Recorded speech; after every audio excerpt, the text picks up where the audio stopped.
All right, now, in order to try to understand what goes on inside this twisted conservative mind, I'm going to bring on an expert here. Chris Mooney is the author of The Republican Brain, The Science of Why They Deny Science and Reality. Chris, welcome to the Young Turks. Thanks for having me on. All right, now, not related to this guy, but talk to me about why conservatives seem to want to deny facts, or in the case of this guy, just simply make up facts. Is this something genetic? Well, it may be something about personality. You know, it is clear that reality is not evenly distributed in American politics. Stephen Colbert said reality has a well-known liberal bias.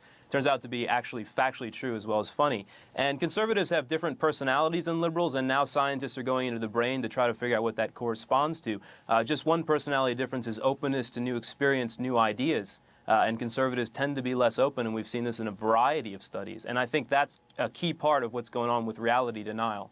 So that's interesting, right? Because, you know, when I first read the premise, just a quick intro to it, honestly, I was a little skeptical. I'm like, come on, you can't just say conservatives are like this and liberals are like that. But when you pinpoint, hey, you know what, liberals are more open-minded, I mean, that's the whole point of being a liberal, right? And conservatives are more set in their ways. That's the whole point of being conservative. That makes sense. But how does that translate into denying science or reality? Sure. Well, if you take the low pole of openness to new experience, then you find a certain kind of conservative who's going to have some traits that will lead to this. For example, the need for closure, the need to have a fixed idea about something so you don't have to think about it anymore. That's been correlated with conservatism.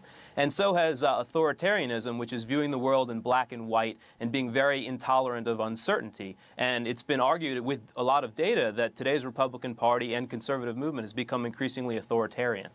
Well, Chris, I hear you on all that, you know, but a lot of people would argue, including me, that, look, a lot of this is just simply what do the big donors want, right? So if they want to pollute the environment, and if it's ExxonMobil and they want to keep selling oil, they're going to buy Republican legislators and Republican talk show hosts and things like Fox News, and they'll just push that message. So it just happens to be convenient, and that's why they're against science. What do you say to that? I say that's part of the explanation, but I think that's the explanation at the surface. You have to look below the surface as well in order to see the full picture here. And so both kinds of explanations are going along with each other. It's kind of like nature and nurture. And so some of these funders actually will have the same psychology as members of the conservative movement. So the money helps, but then you've got to think about what makes everybody tick as well. All right, Chris Mooney, the author of The Republican Brain, really interesting book. Thank you so much for joining us.